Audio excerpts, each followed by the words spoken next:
If you have a Bible, open to Jeremiah chapter 2. Jeremiah chapter 2. If you don't have a Bible, you might find one in the bottom of the seat right in front of you. If you're in the front row, forget about your luck. But Jeremiah chapter 2. I want to tell you about one of my favorite pastors. I was watching a sermon that he did quite a few months ago, and he was telling this story about this time that he was asked to house sit for somebody. I don't know if you ever house sit for somebody, you know. If the house is nice, you know, it's kind of fun doing that, you know, and everything like that. Well, this house was pretty nice. They even had an outdoor above-ground pool in the backyard. So this pastor and his family, were having a great time in the pool, you know, just having a blast, you know. They went to bed. They woke up the next day and they couldn't wait to get back in that pool. So they come out there and they notice that the water level's down. So they're like, oh, did we forget to turn something on? Is there a valve open? You know, what's going on? So they're looking all over, trying to figure out what's going on. And all of a sudden they notice that there's this eraser-sized hole in the pool wall. Right? So the water is just coming out. But it's not coming out that bad, you know, so they're not really freaking out about it or anything like that. But the pastor goes to the local pool shop and he tells them, hey, this is what's going on. And the guy's like, oh, you just need one of these patches. Here's what you do. You take the patch, put the glue on, go inside the pool under the water, and you just stick it right to there. Just be gentle when you do it.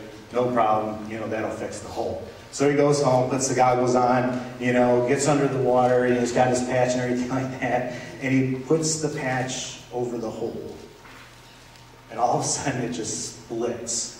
And all of a sudden, the hole that was an eraser-sized hole is now the size of a basketball. And, you know, he's fighting the current. You know, his head probably started to peek out of the hole or anything like that. But he fights the current, he gets out of there, and he's freaking out. He's like, what am I going to do? All this water's, you know, going out and everything like that. So he's looking around. He grabs some towels. You know, his family's just watching him like, can't believe this is going on. So he grabs some towels, and he starts trying to plug the hole with the towels. Right? You know what happens? Splits even more. So he's looking at it and he's like, oh. And he comes to this realization that, man, there's nothing I can do. There's no hope. 18,000 gallons spill out of this pool and over the ground. Now, I've never had that happen to me. You know, hopefully you haven't either. I've seen it 100 times though on America's Funniest Home Videos. You know, it's always hilarious watching somebody else, but when it's happening to you, there's kind of this hopeless feeling that comes along with it.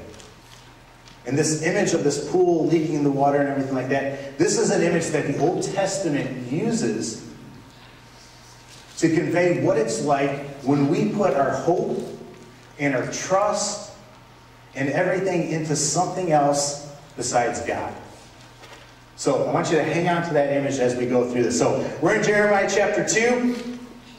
And if, you know, I said last week that I was doing a sermon series, you know, so I'm really excited to continue on. Let me give you some context of what we're going to be going over today. Remember last week I told you there was the nation of Israel, but it's split into two kingdoms. The northern kingdom was called Israel. The southern kingdom was called Judah. All right, so we have these two kingdoms. We fast forwarded over 200 years, though, to the time of King Hezekiah, all right? So at this point in time, these two kingdoms have had 38 kings. 33 of these kings were evil and wicked and did what was wrong in the sight of the Lord. Only 5 did what was right, all right? So we saw as God's hand of favor kind of moved back from these kingdoms. And we saw that the Assyrian army was coming, and it conquered all the land around them, and then all of a sudden it turned its attention to the nation of Israel. And we saw that the nation of Israel was conquered by the Assyrians, and they were dragged off. And then what happened? The 185,000-man army turned its attention to Judah. And they started on their way to Judah, and things did not look good for the kingdom of Judah. But the kingdom of Judah had King Hezekiah. And King Hezekiah, when he came, the first thing he did was he got rid of all the idols, all the false gods. He purified the land. He had the people purify themselves. He reopened the temple, and he brought all that back. And we also learned about King Hezekiah that he was a humble person. and he was also a man of prayer. So we saw that when those three things came together, purity, humbleness, prayer, we saw that God's hand came back on the nation of Judah, and Hezekiah prays about this army that's approaching, and God just sends an angel and wipes out 185,000 soldiers. And for the rest of the time that King Hezekiah was king, the nation of Judah did not have any problems. And that's where we kind of left things. Problem happens though. King Hezekiah has a son named Manasseh who becomes king, and this king does evil again in the sight of the Lord. He totally forgets everything his father set up, the godly heritage. He brings back all the idols, all the false gods. This guy is so wicked that he even sacrifices one of his sons to a pagan god. Well, Manasseh dies, his son Amon becomes king, and he's even more wicked. So what happens? We see God's hand slowly being removed from the nation of Judah. All right? So after Amon, there's a prophet that's born. And that prophet's name is Jeremiah. And we see God call Jeremiah, and he warns him about what's coming for the nation of Judah. So Judah brings that message. You see, God tells Jeremiah that the Babylonians are coming. All right? And what would happen was Jeremiah would warn the people, but they would ignore those warnings, and the Babylonians would come and actually attack the nation of Judah 3 times. The first time they attacked them, they took a bunch of people away. That's how Daniel gets taken over to Babylon and those people that we read about. All right? The next time they come, they actually take Jerusalem, conquer that. So they conquer the entire kingdom. They go away. They come back a 3rd time. They attack, and this time they actually destroy Jerusalem. And they destroy God's temple. So this is what's coming when we're going to be looking at this. And Jeremiah knows it's coming, and he's pleading with the people to turn. All right, so that's where we're going to pick it up. In Jeremiah chapter 2, we're going to be at verse 9. Jeremiah chapter 2, verse 9. Here's what it says. Therefore, I bring charges against you again. I want you guys to notice the word again. Therefore, I bring charges against you again, declares the Lord. Okay, so the Lord is speaking through Jeremiah, and he says, I'm bringing these charges again. You know, we have a merciful, loving God that loves to give us warnings and second chances and third chances and fourth chances. The problem with us, though, we tend to ignore them. And then when things happen to us, we're like, why did you let this happen to us, God? You know, and we blame him. But here's God. He gives us warnings after warnings after warnings. He has people that talk to you in your life and warn you about the direction you're heading. He has pastors do that. He has songs on the radio do that. You know, all sorts of things, and yet we ignore him. And that's exactly what the people did here. And he says, and I will bring charges against your children's children's. Cross over to the coasts of Kittim and look. Send to Kedar and observe closely. See if there has ever been anything like this. Has a nation ever changed its gods? Yet they are not gods at all. So here's what's happening, okay? God is saying, look at all these nations around you. They all have these gods, and they haven't changed their gods. And their gods aren't even real. He says, my people, though, have traded the real living God for these false gods. You know? And it's kind of reminds me of a lot of parallels with America. You know, we started off as a very Christ-centered nation. And today we've kicked him out. And today we are definitely no longer a Christian nation. You know, I see a lot of parallels here, and it kind of worries me. So God says, you know, you've kicked me out. You've traded me in for these gods that aren't gods at all. And he goes on to say, but my people have exchanged their glory for worthless idols.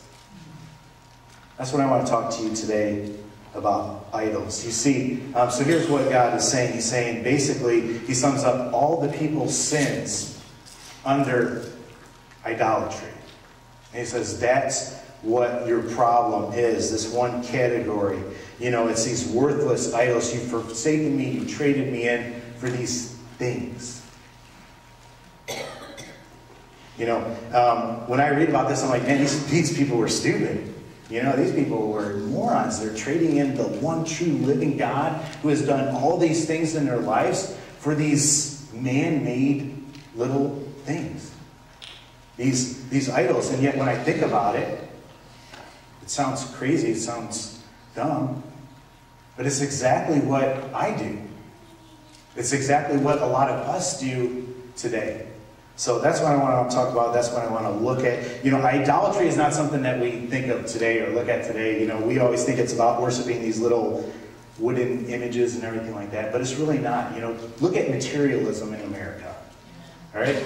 I mean, for the most part, a lot of us are trying to strive after things and goods, and we get jealous of our neighbors because they have this and that, and we want that, and we put all of our hope and all of our everything into these things, and we see how materialism can actually become an idol because it's what we turn to for our satisfaction. It's what we look to, and when we don't have it, we're miserable. You know, so idolatry is not just worshiping the little wooden thing. There's so many other areas where it's involved. It's actually, say you got a problem with lust, all right? You're basically putting sexual pleasure ahead of God on the throne of your heart. You know, so whatever your issue is that you're dealing with or going through, you know, it's probably an issue with idolatry. Putting something on the thrones of our heart and going after those things and looking for those things for all our hope, for all our peace, for all our satisfaction. You know, he goes on in verse 12, and he says, "Be appalled at this, O heavens, and shudder with great horror, declares the Lord. My people have committed two sins. They have forsaken me, the spring of living water, and have dug their own cisterns, broken cisterns that cannot hold water." Here Jeremiah gives us this awesome metaphor of what it's like when we choose these idols over the one true God. And he says it's like there's a spring of living water right here, and instead of going for the nice clean water, you go to these cisterns with the stagnant water, and you choose that over me. You know, you're basically looking to something else for your source of satisfaction. You know, in this time period, it was very common for people to build these cisterns and dig these cisterns because it would only rain like 6 months out of the year. So they dug these holes in the ground, all right? And that's what a cistern is if you don't know. Most of you guys probably know what a cistern is. I actually have one. But they dug these holes in the ground, and then when it rained, all the water would kind of funnel into these holes and be collected there. The problem was, a lot of times, these cisterns would crack and break, so the people were constantly having to go to them, brick them back up, put some plaster on them, but you know, in time, the plaster cracks, things break, and the water just ends up coming out. Archaeologists have found thousands of cisterns in this area. And God says this is what it's like. You keep digging these cisterns, and they keep breaking. But you keep going back to them instead of coming to my spring of living water. All right? And this is where we're at today. You know, we choose the stagnant, dirty water. You know, and it satisfies for a moment. You know, just for a moment. You know, one of my issues is, and I've told you guys this before, I'm a schemer. You know, I see something. A lot of times it's electronic or something like that, and I scheme how I'm going to get it, you know, and I think, man, if I could just get that, I would, you know, my life would really be happy. You know, if I could just get a tablet, you know, my life would be really happy, you know. So I scheme and I find a way to get it. And guess what? I get it, and guess what happens? I'm happy, right? You know, I've got that cool thing, you know. And then 2 weeks later, though, I'm done with it, and I'm looking for the next thing. So what do? I sell that thing on eBay, I scheme some more money, get it, and then I end up buying that thing and I'm happy for 2 weeks, and then it goes away. You know, have you ever really looked forward to something like a car, new car, or something like that? And then, you know, after you get it, after a while, it just gets kind of old. those things are like what idolatry is like. It looks really good, and it is nice when you first get it, but it never satisfies. It never quenches the real thirst that is inside of us. So maybe that's not you. Maybe you're not the schemer. But maybe instead of looking to God for comfort, you look to food. Maybe instead of looking God for significance, you look to your career. Maybe instead of looking to God for your security, you look to your bank account. Maybe instead of looking to God for, happiness, you look to your spouse or your kids. Maybe instead of looking to God for hope, you turn to politics. Okay, probably not politics. But do you get what I mean? Now, here's the thing about this. All these things, they're good. Right? Food, that's good. Cheesecake, man, that's awesome. Having money in the bank account, that's awesome. Having a career that you like and everything like that, that's awesome. Having a spouse, that's awesome. These are all good things. The problem comes when we take these good things and we try to make them into a God thing. It's when we go to these things for our source of hope, for our source of peace, for our source of satisfaction. These things cannot fill that mold. Only God can. And when we try to make these good things into these God things, they become idols and they take the place of God. And that's where we need to be careful. I don't know if your source of hope or peace is money, Here's what I usually see, you think, man, if I could just have this amount of money, if I could just make this much, I would be happy. I would be content. But guess what happens? You get there, you get that amount of money, and you're like, man, I could really just use like 5,000 to 10,000 more a year. Okay? And so then you strive after that, and then the economy collapses, your bank account goes away, and you're miserable. And just like that picture of the water going out of the pool, that's a lot how I feel about my bank account right now in this economy. It feels very hopeless. Like I see more going out than seems to be coming in a lot of times. That cannot be the source of our hope. That cannot be the source of our peace. It will never satisfy. You ask the richest person, I think if I just had $1 million, I'd be set. But I guarantee you, if God gave that to me, or if I came upon that, I'd probably want $2 million. Or why I want just a little bit more. That's how idols operate.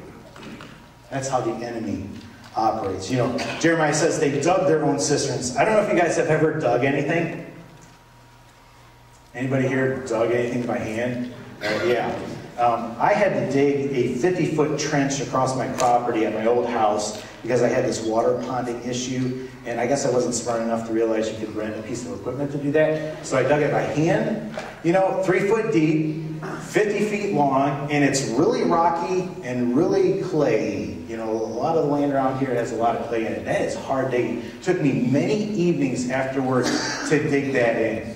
And I want you to, if you've ever dug anything and you realize how hard that is, I want you to realize, that's what it's like when we were digging these cisterns.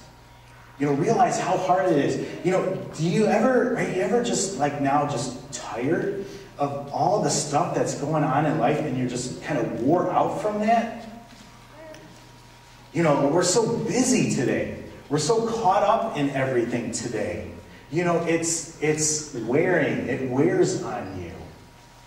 It's something that we need to get our priorities right and look to God, look to that spring for our sources of everything. King Solomon said in Ecclesiastes, he says, here's what it's like when you're trying to find satisfaction with the world.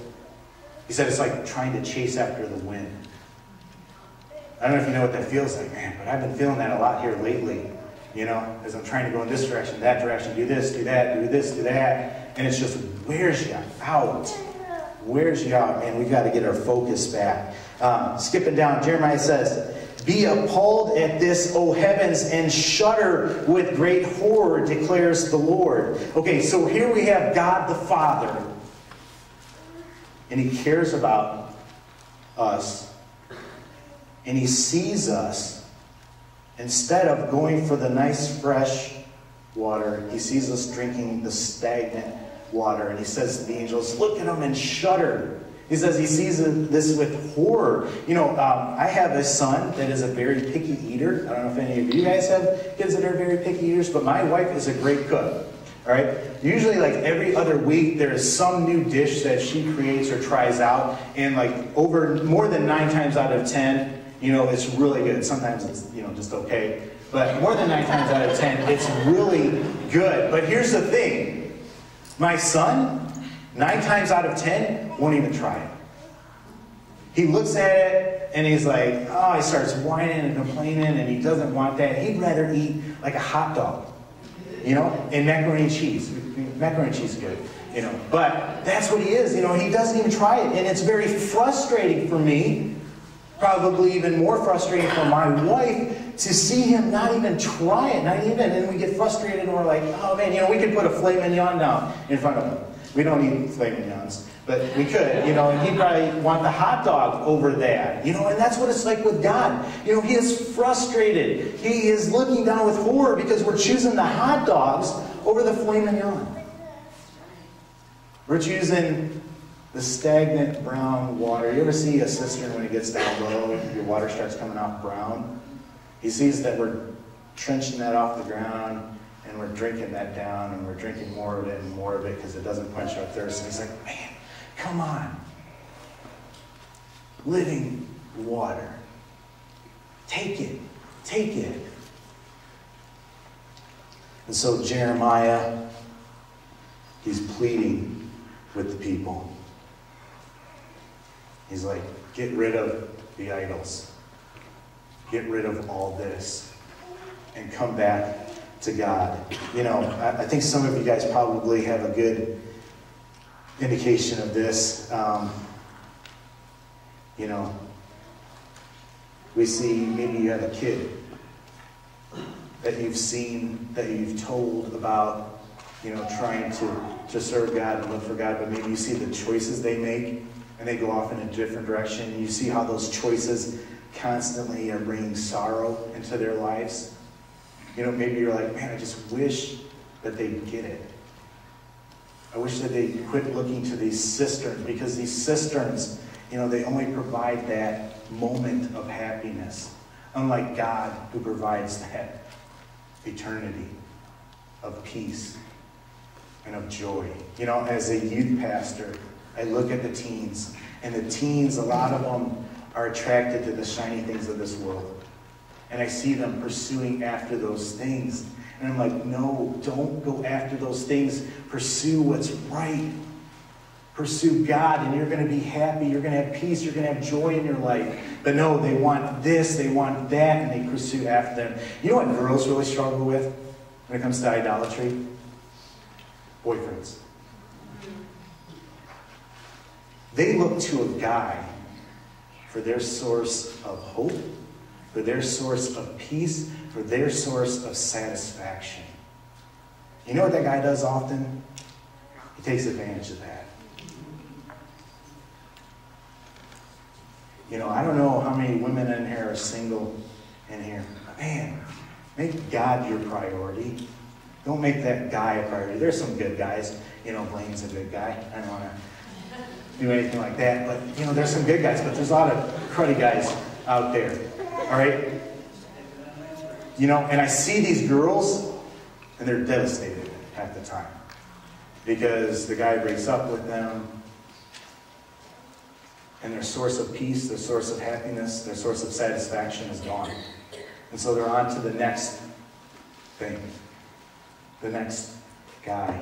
You know, I kind of feel like Jeremiah sometimes, you know, I kind of feel like the person that Jeremiah is preaching to sometimes, though, because a lot of times I'm going after these things, you know. If you read through the Old Testament, you know, again and again, you see the people turning to these things. You know, it's like one minute they're good with God, and they're searching after Him, and they're devoting their lives to Him, and then the next minute they're worshiping the idols and the Baals and the false gods and everything like that. And you see the cycle over and over and over again. But then guess what happens?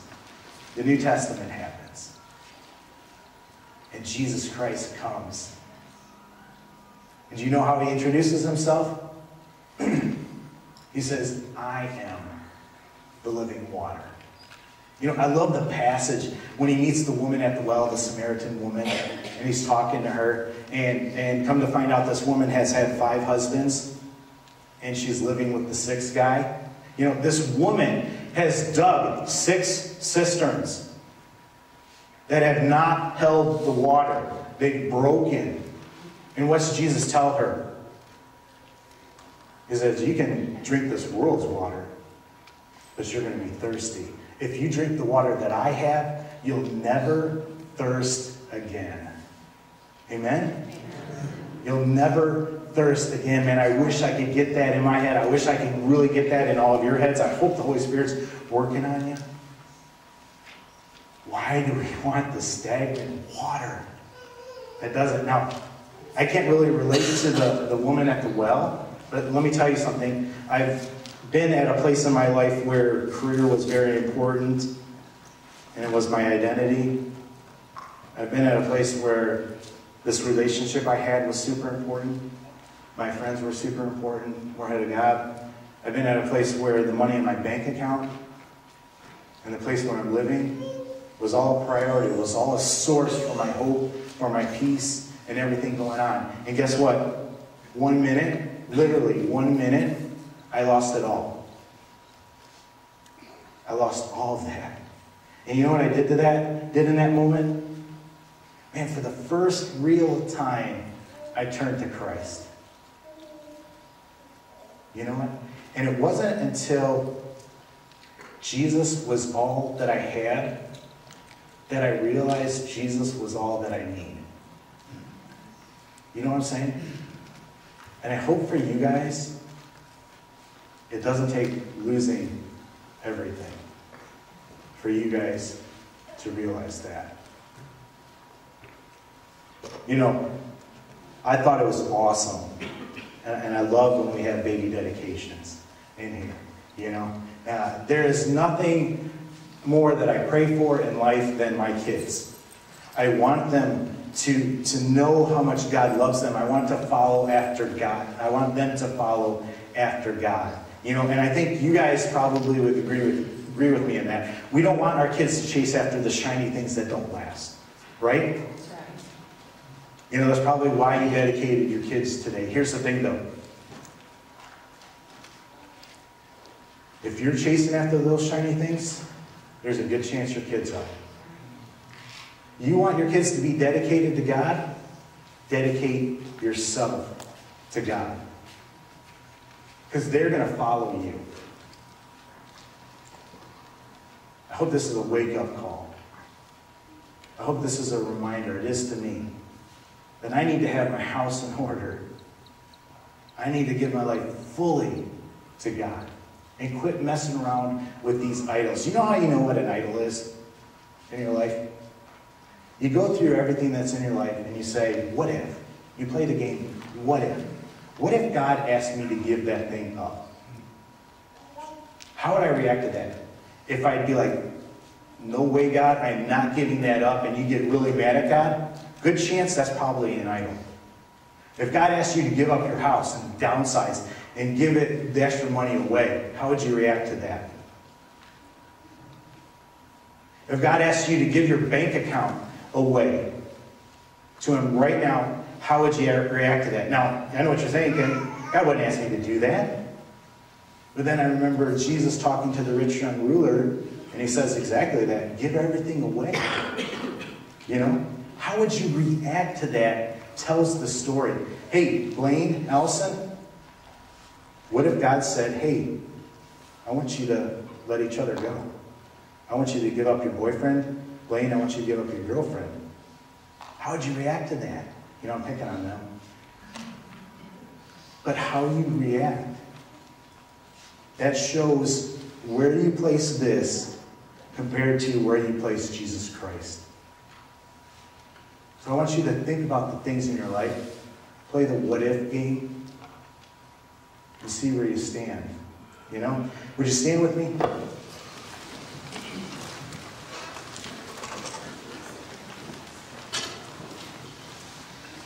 I don't know if you guys know this, but I do a YouTube channel. And I really love doing it. I do mostly guides on video games and tutorials on how to do stuff and everything like that. To this date, I have 7,500 people subscribed to me. I've had my videos viewed over 3 million times. And it's pretty exciting for me, and it's growing and everything like that. You know, here's the thing. God said, would you lay that down? And sometimes it's not a matter of laying it down, giving something up, but sometimes it's a matter of giving it completely to God. So these things that you hold precious, your kids, will you give them completely to God? Yeah, I pray you do. Because, man, that's what you want to pass on. That's what you want to give your kids. It's more important than anything else. You know, maybe you guys in a relationship, it's not a matter of breaking up, but it's a matter of giving the other person to God, you know? And dedicating yourself in the same respect to God.